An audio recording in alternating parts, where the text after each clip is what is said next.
All right, my name is Jacinto Salazar. I'm the transfer coordinator at the Transfer Student Success Center, and I'd like to welcome all of you to CSUMB Transfer Week, Day 4 Wellbeing. We have a lot of information to get through that's super important to make sure that you hit the ground running and find success as early on in the fall semester as you can. And so we have a bunch of campus partners here today that are going to help walk you through some of that information. And so you can see on the left side there, the different folks that'll be with us and the different people who are going to be presenting on that information. A couple of things that I want to point out and make sure that you're aware of is that the reason that we're doing this is we want transfer students to begin developing a sense of belonging, which means that you all feel that you've made the right choice and that when you get on the campus, you really feel that this is a place that is welcoming to you and that you could also make a contribution to. We want you to be prepared for orientation, right? So if you haven't registered for orientation yet, make sure you do that today. A lot of the information that you learned today is really going to help you engage more and ask more informed questions when orientation comes. Also, we wanted to encourage support-seeking behavior on behalf of all new transfer students. The students that are most successful, that do the best academically, that have the best experience are the ones who go out and find the resources, know what the resources are, and take advantage of them. So this is the first step of doing that today, and I'm super encouraged to see folks doing that. And then also, especially for folks that have transferred from the community college, is learning about some of the differences that might exist between the community college services and support and departments and the ones that we have here at CSUMB. They might sound similar, they might provide a similar type of service, but there are some subtle nuances and differences that we want to make sure that you start figuring out as you kind of go on this journey towards the fall semester. And so our first presenter today is going to be Ashley Schaefer from Basic Needs. So I'll go ahead and turn it over to you, Ashley. Hi, everybody. Welcome. So glad to see so many faces here. My name is Ashley Schaefer. I use she, her pronouns. I'm the Basic Needs Coordinator here on campus. My amazing colleague, Joanna, can't make it today, but hopefully you all will see her around in the fall. So let's go to the next slide here. All right, cool. So what do we think of when we think of basic needs? So basic needs kind of refers to our food, housing, and overall wellness security of our community. So why is this important to yourself as a college student, you might ask? It's important because we want to make sure those basic food needs and housing needs are met, so you're able to have a good foundation to be able to be successful academically and in your career here as a CSUMB student. So our mission basically is to make sure that those needs are met and supported. We do that through a lot of different ways, through advocacy, through resources, through individual meetings, and providing access to lots of different resources on campus, off campus, and then just getting you connected with those. So a brief overview of some of our services. Next slide. So we do lots of individual meetings. So we know sometimes that the information that you all might want to talk about could be personal to you. So we offer those individual meetings with you. You can sign up with myself, with Joanna, with one of our amazing student assistants, or anybody else on staff with us. And we'll be happy to talk with you about what's going on with you. We do referrals also to campus and community resources. So we have relationships with a lot of our partners here on this presentation that you'll hear from, as well as other resources on campus, such as the dining services, housing, personal growth and counseling center, lots of different places. And then we can also connect you with community resources as well, in areas where our campus might not have the expertise, but we can get you connected with other places. We do lots of assistance with CalFresh, which is a federally funded food assistance program. It's great. You can get up to $250 per month for groceries if you're eligible. So we think about that as kind of an ongoing support for you here as a student. So you can know that you have that on a consistent basis, because we know that groceries have gotten super expensive recently, and we all have to eat. We have a program called Fresh Access, which is we provide vouchers to 2 farmers markets in the area. It's great to get out into the community and also can help you get connected with some fresh produce and good fresh veggies for you. We also have a basic needs emergency fund. So if you have any sort of emergency around food or housing, that's something that's available to students to apply for once a semester. So it is there if you need it. And we can always chat more with you about that resource. We work a lot with parenting students as well. We've gotten connected with some off-campus partners, so CalWorks and WIC, which is a nutrition assistance program for infants and children and families. And then there's a great community here on campus as well. There's a club that we can get you connected with and certain parenting friendly spaces at the library and around campus. We do some fun things too. We have Cooking with CSUMB, which is a cooking demonstration. We've done it virtually in the past for the past couple of years. It's really fun. You can come win prizes, connect, learn some new recipes, and learn how to cook as a college student on a budget, perhaps in a new setting. And then we have fun events as well, like Kitchen Bingo, which is we play bingo, we give out some fun prizes like air fryers and Instapots. We've been iPads for the past couple semesters, which has been very popular. So come hang out with us. And last but not least, next slide.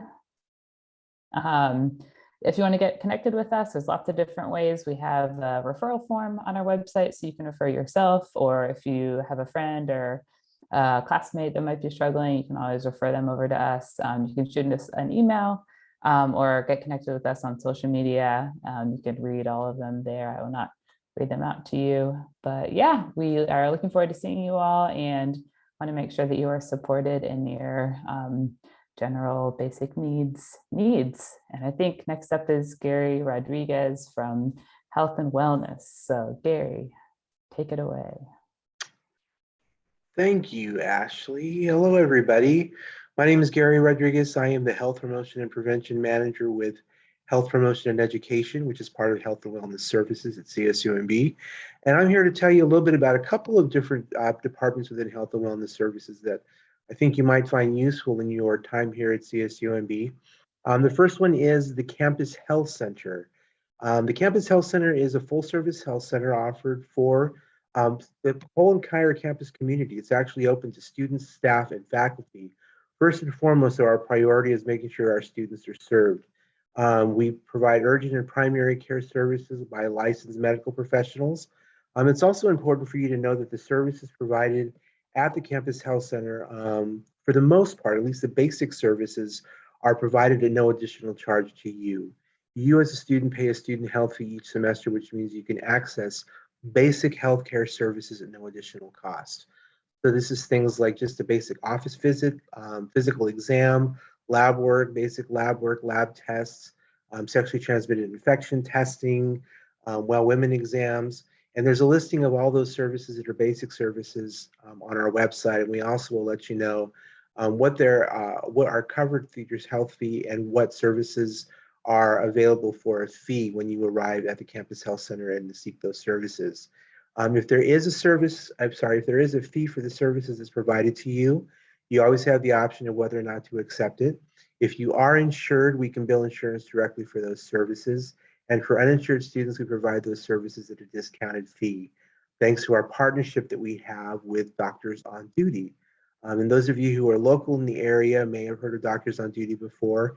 It is a chain of local primary and urgent care clinics in the community, located in Monterey County and Santa Cruz County. Thanks to our partnership with Doctors on Duty, we have those reduced fees for uninsured students. We also offer, thanks to that partnership, after hours and weekend care available at Doctors on Duty clinics in the area.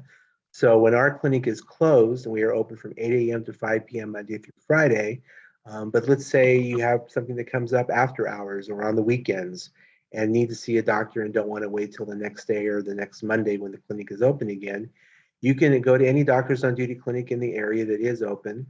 The list of those clinics is on our website and on the front door of the Campus Health Center when you go there. And show your student ID card and receive those same basic services at no additional cost.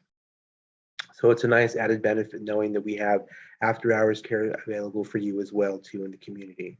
Our services are provided both in person and via telemedicine. So depending on what's going on and what you need to see the doctor for, we can set you up with, again, either an in-person appointment or a telemedicine appointment if you'd rather do it from the comfort of your room or your home. And the way you schedule an appointment is to go to our website, csumb.edu/health, and that takes you to the health center website, and right there on that homepage, information on scheduling an appointment, both by calling the clinic and also scheduling it online. We have an online appointment scheduling program as well too. So keep that in mind. Like I said, 8 to 5, Monday through Friday. We're located in the Health and Wellness Services building, which is building 80 on campus. Once you become familiar with the campus, some of you might be residing on campus in the on-campus housing areas, maybe in the North Quad housing area. We are directly across the street from the North Quad housing area and next to the police station.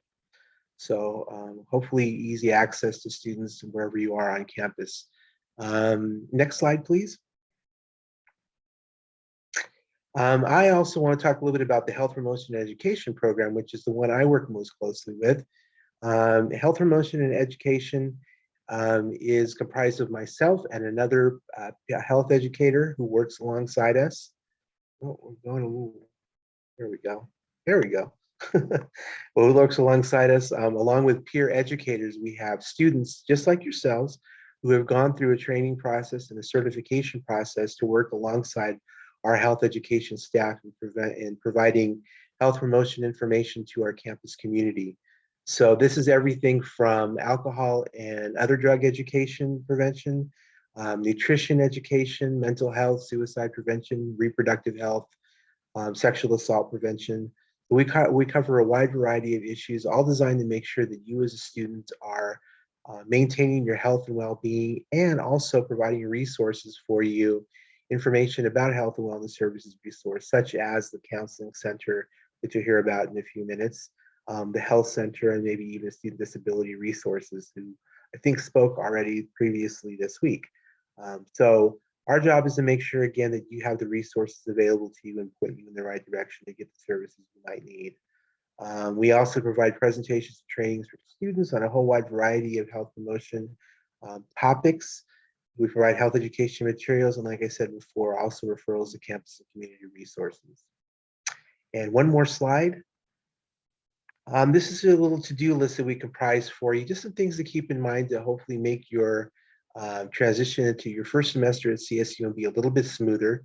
Over the summer, and actually you can do it now if you like, if you've already got your student ID, student ID number, you can submit your student immunization records. They are required to be submitted prior to your second semester of enrollment. We give you a grace period for the first semester. We want to make sure you have those immunization records submitted. That is referring specifically to your measles and rubella, your MMR immunization. And also, if you're under the age of 18 when you arrive on campus, it would include your hepatitis B as well. This is different and separate from your COVID-19 immunization records, which we are still waiting to hear the status of having to submit those for the fall semester. Right now, CSUMB students who are enrolled do have to provide both proof of their COVID immunizations and their booster shots as well too. Otherwise, provide a waiver showing that they have either a personal, religious or a medical reason for not receiving that vaccination. So we will provide that information. Again, you'll be on the lookout for your email about the COVID vaccination immunization requirements for the incoming fall semester. Alcohol EDU is another educational program we offer to students. You're going to receive an invitation around about the first week in July to participate in Alcohol EDU. It's an online educational program that gives you some really good information about making smart choices around alcohol, and also being able to help people in your life who maybe aren't making such smart choices or healthy choices, and helping them make healthier choices in their lives. And finally, also, if you're here interested about that peer education program I talked about, you can look us up on the peer education website, on health promotion website, for more information about the training that takes place for peer educators. So any of you who might be interested in maybe pursuing a career in health education, teaching, social work, might find the information through the peer education program interesting and useful. So we encourage students who are interested in that to find out more and even register for the peer education class that's taught each spring semester here at CSUMB. So that's just a little bit about us. And I think now I'm going to turn it over to Jessica Lopez, talk a little bit about the Personal Growth and Counseling Center. Hey everyone, welcome to CSUMB. My name is Jessica Lopez. I am one of the counselors at the Personal Growth and Counseling Center. I am a marriage and family therapist, and at our center we have a variety of helpers. So if you could go to the next slide, that would be great. We have psychologists, social workers, therapists, that are all there to provide you with mental and emotional health support. We obviously know that you're going to be focused on your academics, but also life can happen. We are coming out of a pandemic. You're going to go through a change and be in a new place for some of you, a new location, maybe commuting. So there's lots happening as you transition to a new school. And even though this is probably an exciting and welcome change can be stressful. And so the counseling center is there to support people in responding to the stress and feeling like that you have some skills and resources to be able to cope well with difficulties and unexpected things that can happen during your college career. So we offer brief individual counseling. Typically, I'll see students every 2 weeks, and as their symptoms improve, as their skill set broadens, then we see you less frequently, more like every 3 weeks to monthly.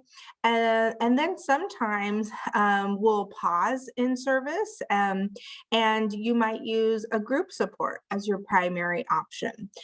So our services are brief in nature. If you're looking for something more like of a weekly option, what we can do is explore some resources in the community that your insurance may cover. We also offer crisis support. So maybe you think, I don't know if I really need like services all the time, but you're going through something and you need just more immediate support. We can be there for you. Our services are confidential. They're covered by your mental health fee, which you pay each semester. And the best way to get started is by calling our office. And that's our number there. That number is also monitored 24/7. So if it's after hours and you're needing to talk to somebody, we invite you to call. If you're wanting to schedule, we would want for you to call during our Monday through Friday, 8 to 5. But you could always leave a message after hours and we'll call you back. For transfer students, we do ask that you wait to call to start services. So you could start calling in August, mid-August, the week before classes start, to get scheduled even in that first week of class. And if you can go to the next slide, that would be great. So these are some examples of the groups we have. We have, for example, the women's support group. This semester, in the past semesters, we've had African American male support groups. This semester, we've opened it up to anybody who identifies as African American or African heritage. And it's also a group. It's also a group open to elders and community members as well. So it's kind of a unique group where it's open to other people, not just students. We also have a group supporting anxiety, supporting depression, grief and loss, and then a group for students who identify as LGBTQ+. Our workshops are really focused on skill building, different than our groups. And then we also have a program called Let's Talk, which is a little less formal. We have counselors who are available more on like a drop-in, not a scheduled appointment. And we typically try to be housed across campus. So it's very likely that I will be working with Jacinto around coming and having a space in the transfer center area next fall. So we might be really accessible. And then Gary and myself do trainings on mental health and suicide prevention. And we try to educate people on what to do if a loved one is having a crisis or needing some support. And then we also work with Active Minds, which is a great club, again, that encourages help seeking and reducing stigma. And then the last thing I want to tell you about on this next slide is you at CSUMB. So once you have your Otter ID and password, there's another resource where you can do some of your own kind of self-paced work in terms of your wellness through this online platform. And you log in using your Otter ID password, and you can explore, set goals, read little articles that give you tips and tools on anything from your mental and physical health to your career goals to kind of finding your purpose and values, kind of what drives you to do what you do. So you at CSUMB is really cool. I like it because it's personalized based on your interests and what you might need more support with. So I think that was it for for PGCC, and I'm going to pass it off to Jocelyn from Student Housing and Residential Life. Thank you, Jessica. Hello, everyone. So excited to be here. My name is Jocelyn. I use she, her pronouns, and I am one of our professional staff members in our East Campus residential area. So today, on the next slide, we're going to be talking about housing options. You can see a few visuals of our buildings on campus. I'll talk a little bit about applying for housing, how that process works, some things to consider if you haven't already done that. We'll talk about living in the community, what one can expect if they're in on-campus housing, the support available, and then some more information about what it looks like, what it feels like on campus. That first website is the general housing website, where I have provided a lot of links today, but if nothing else, that one link will get you everywhere. So on the next slide, we have our 4 different areas in terms of housing types. On the next slide. There we go. So first we have our residence halls. So those are semi-suite. They share sometimes a bedroom, sometimes one person per bedroom, and a bathroom. So at most no more than 4 people, but sometimes it's just 2 people to a bathroom. Then we have North Quad, which Gary talked about, that is close to our campus health center. And that is our suites, apartment style living. That one is more of a bedroom, shared bedroom, bathroom, living room area, kitchenette, possibly a full kitchen in the apartments. And then, in buildings. After that, we have our promontory apartments. This upcoming year, it will be for students that have 60+ units. So we're really trying to be intentional with the individuals that live there, as we're trying to have older students that are, focused in their studies, especially considering how much they've already completed in their academic work. And in these apartments, roommates share that full kitchen, living room, bathrooms. The bedrooms are either doubles, so 2 people per bedroom, or singles, 1 person per bedroom. And then my area, I'm not biased at all, but I am, is East Campus. So in East Campus, the people who are eligible for that area, they either, so one of these kind of 3 pieces, they either need to have have completed 90 units or more by the time that our move-in occurs. They need to or be 21 years of age or older, or they need to be a family. So what we consider a family is either a student with a spouse, or a student with a dependent. So in those cases, a student would be able to have the unit to themselves per a family license. East Campus is a couple miles away from our library, right? Student Union, Dining Commons, the main campus of it all.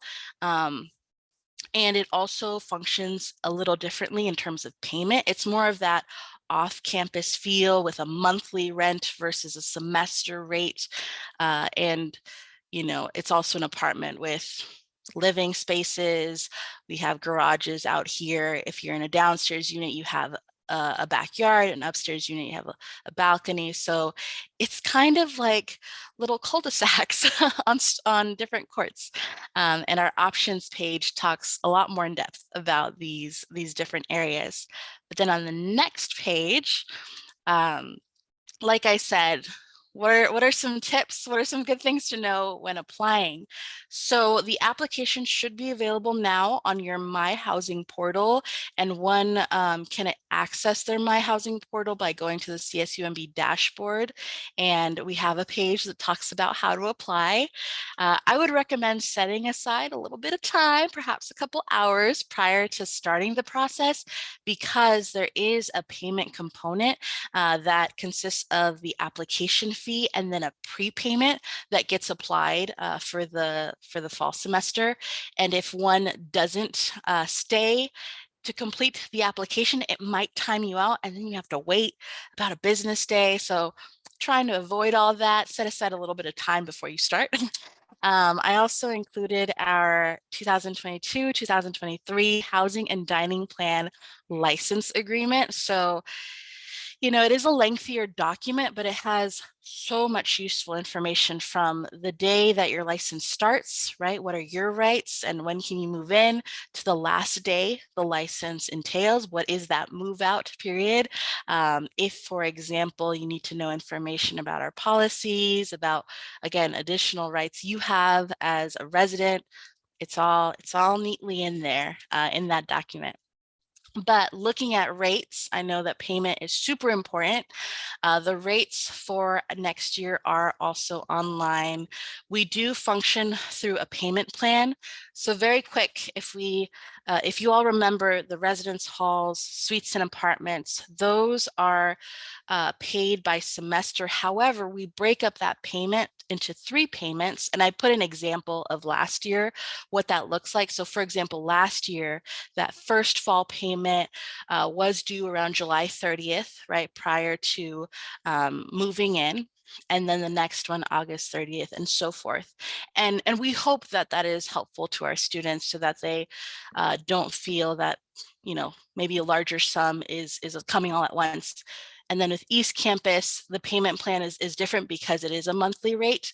However, some things to note about our rates: they include all utilities, including East Campus. They include renter's insurance is built in should anything happen, something accidentally floods or whatever might happen. In the on-campus living, there's access to the internet. That's not an additional cost. Access to cable, not an additional cost, and a lot of different pieces. I won't go into specifics now, but a great support we've found for those that choose that option. And we can go to the next slide. Oh, we're starting to get some good questions. Okay, I'm going to take a mental note real fast. But the other housing tip I have for you all, especially as transfer students, is that we do have a transfer living learning program that is in our promontory apartments. And really what our living and learning programs are an opportunity for people who either have the same identity, share the same interests, our fellow transfer students, right, to get together, right, meet, live with one another, be able to talk about, the experience of now being at CSUMB as a transfer student, understand these administrative systems all across campus, and hopefully feel like they're a part of, the campus community. as a transfer student. So please, if you are interested in being on the transfer floor, as we call it, preference this on your application. It's not required, but I think you all will enjoy it if you select it. And then we can go to the next slide. Great, thank you so much. So looking at the support piece of it all, oh yes, see, y'all were ahead of me, great. So in the on-campus living, we do have resident advisors everywhere, East Campus included, and resident advisors, for those that want a quick refresher, what does it mean here? It's a fellow peer, they're a resource that help with one-on-one support. Perhaps there's a conflict with a neighbor, perhaps you're trying to figure out how to talk to your roommate about, you know, the last time they showered, which was a week ago. Oh my gosh, right? Like, you know, that one-on-one support. The resident advisors plan events. There's tons of different types of activities that they really try to engage the community with, so people get to know one another and have a good time. So they do that. They help with safety and security. They are all expected to, per night, we have 2 staff members that walk or drive throughout the community to make sure everything is in order, nothing is, you know, suspicious, like people are safe, feel comfortable, and they're all secure. And then any questions you might have, right? Resident advisors are that in the community support that a resident can go to for any questions. And I kind of mentioned this already, but we call it duty, where there is 24/7 access to a human being, sometimes the actual RA, sometimes another staff member at our front desk. But if there's ever an emergency with facilities, medical concerns, people are locked out. That is when the RAs come of support and residents can utilize their services. Then the next slide, almost done, y'all. There's also support such as My Physician, residential life coordinators. Each residential area has one, and we serve as staff that help with some elevated concerns. So for example, if you have tried to talk to your roommate about a concern and it's continued, you know, over time, perhaps a resident might speak with someone in my position to talk about what are next steps, what available options exist. A conversation did not help. What can I do? I also, in my position, people in my position help serve as a liaison sometimes between facilities and residents. So navigating the whole experience of living on campus, of being a student, you know, we all help with that piece. Our main office is also another support where people can ask questions, resolve issues. If you have a meal plan, talk about that a little bit, figure out who's the best person to answer that question.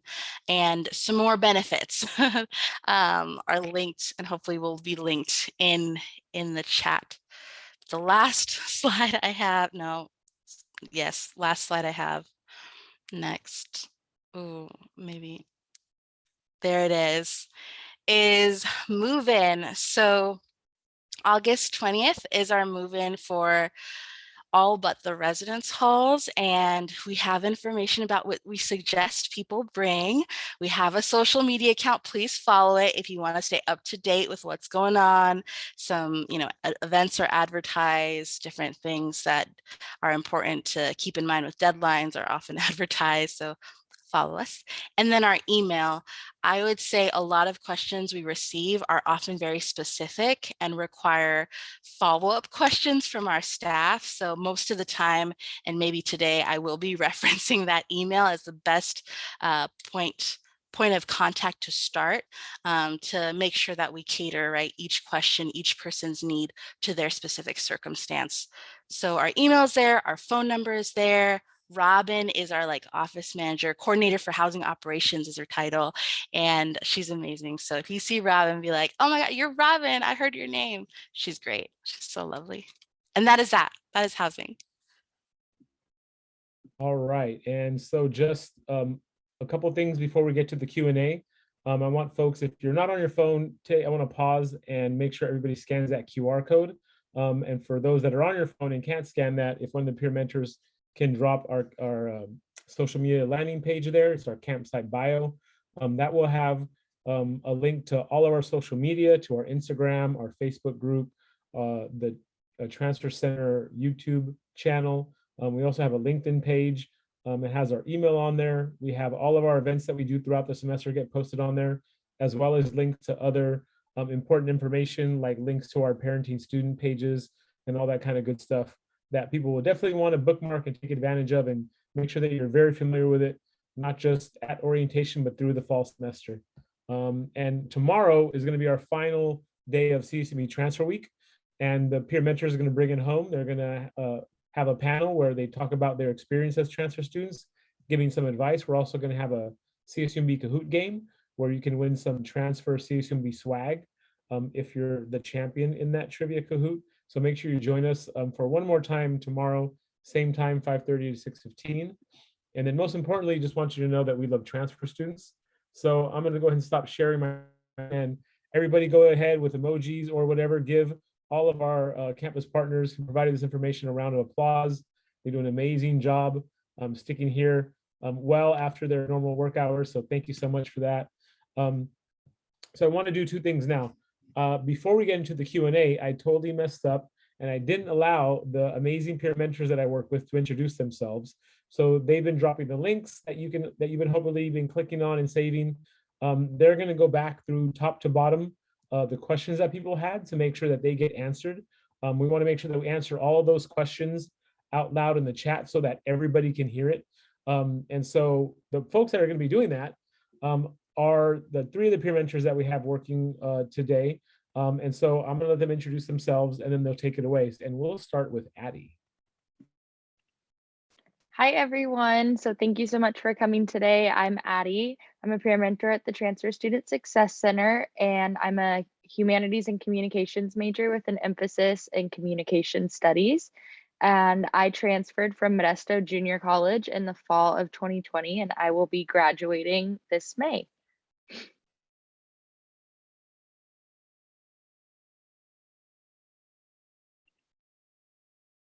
I'm throwing it to Aaliyah, by the way. Aaliyah, go.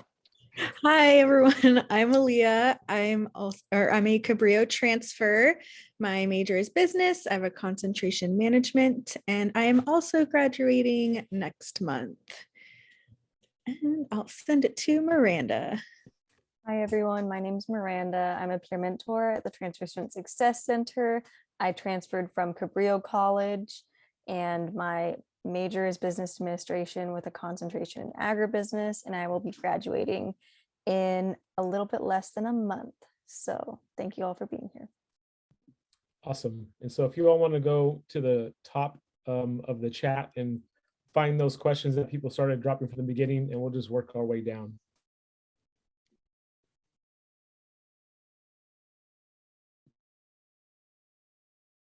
I think one of the first questions we had was about having pets, if they were allowed in East Campus. We do allow them in East Campus. I know that there is a pet fee. I think they're also allowed on campus if they're a registered service animal, but maybe Jocelyn has a little bit more info about that. Yes to both of those things. So please, if you are interested in East Campus, put it in your housing application that the pet information about the pet. That is incredibly important because it used to be a rolling basis. It is no longer a rolling basis. And then if you are on main campus, the only eligible pets, animals are through approved accommodation with our Student Disability Resources Office.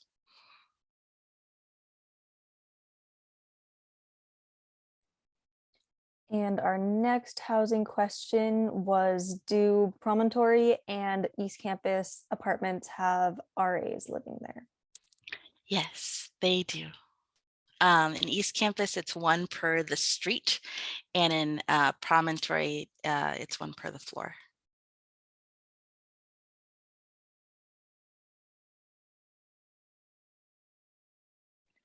And then we had 2 questions about housing, which they said they were told there was a form you can fill out to be paired with people who you are alike, and where would that form be and when it is due. It's on the whole housing application, correct? And you fill it out when you do your whole thing. Yes, Jocelyn? Yeah. Mhm. And somebody wanted to know how meal plans work. Yes, I put the link a little earlier in the chat, but I can put it in again.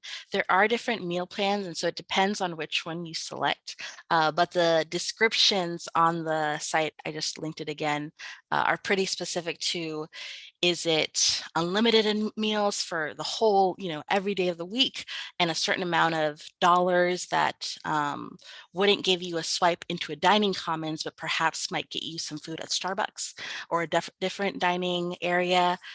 It just varies what plan you select.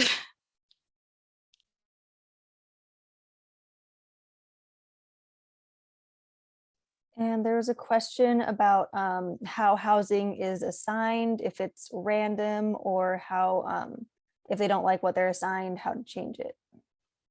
Yeah, so on your housing application, you do select your preferences, your top preferences. However, if you feel that the preference you most wanted isn't the one that you get, or it is the one you get and you have issues for whatever reason, we do have a room change process. Please keep an eye out on your email. We advertise it once it opens, which is usually about 3 weeks in to the semester, and then our staff reviews as those requests come in to get you, to the best spot, hopefully possible. We have another question. Those who are interested in personal counseling, is that covered by tuition fees or do you pay out of pocket? That might be So Gary. if you're interested in individual counseling, we do offer brief therapy. And it is already covered. It is already covered through your mental health fee. You don't have to pay anything additional.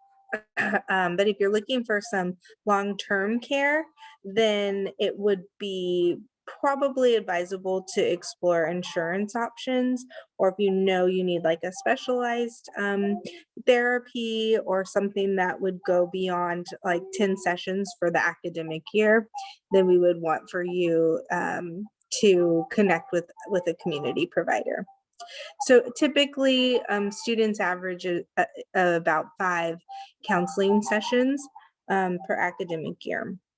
But also our groups are unlimited. So students can attend a group weekly and supplement that with individual therapies biweekly. And that student also asked additionally, how long are the brief counseling appointments? So they're typically a 45-minute session. So I think if you're asking for the duration, they're typically about 45 minutes. The brief part is more like it's not a weekly appointment.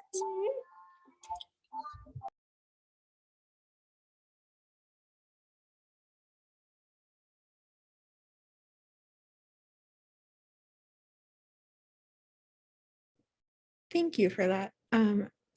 I believe that's all the questions so far. If we missed any, if they want to retype in the chat. I definitely, like Aaliyah said, you could type that question into the chat if we missed it, but also an opportunity to unmute yourself and ask the question yourself. Definitely want to give folks an opportunity to use their voice and talk to the folks that are really important that you have right in front of you right now. So challenge by choice, nobody has to, but I definitely want to make space for people to do that.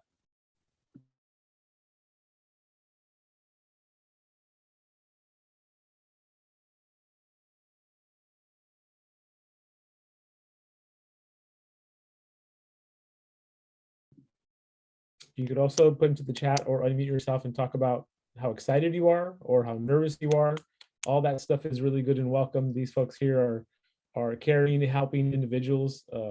And so if you just want to share any of that, anxieties as well, you can also share that in addition to any questions that you might have about any of the services that the folks mentioned right now.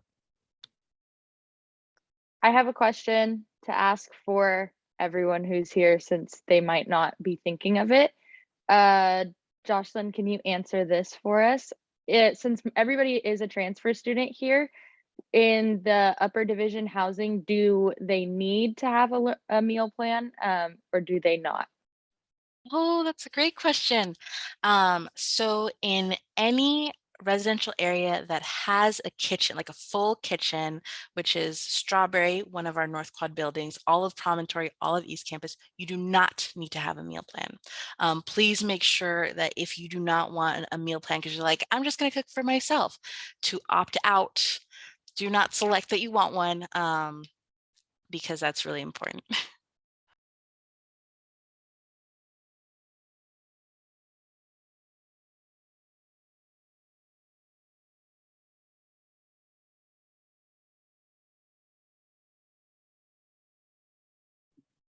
Well, we're a little bit over time, but I definitely want to give folks an opportunity to ask questions.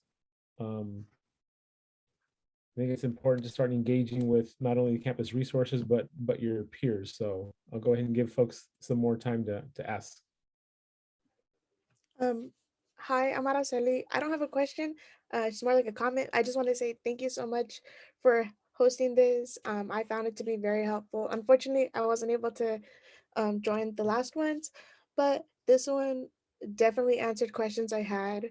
But yeah, I just want to say thank you so much for this. You're very welcome, Araceli. It's our pleasure. It's what we do. We want to make sure that transfer students feel welcomed and know that there's definitely a lot of support and resources, and that even if you don't know where to go, we're definitely the folks to help point you in the right direction. So thanks for being here. Other questions or comments like Araceli's? Thank you so much, everybody. Like I said, this recording will go out to folks that were registered here today. I appreciate all your time. Like I said before, if one of the peer mentors will drop that campsite bio link into the chat one more time, follow us on all our social media, stay engaged with us. Make sure you register for orientation, and we hope to see everybody tomorrow when the peer mentors do their thing. They're a super exciting, fun bunch. So we hope to see you for that last session on Friday.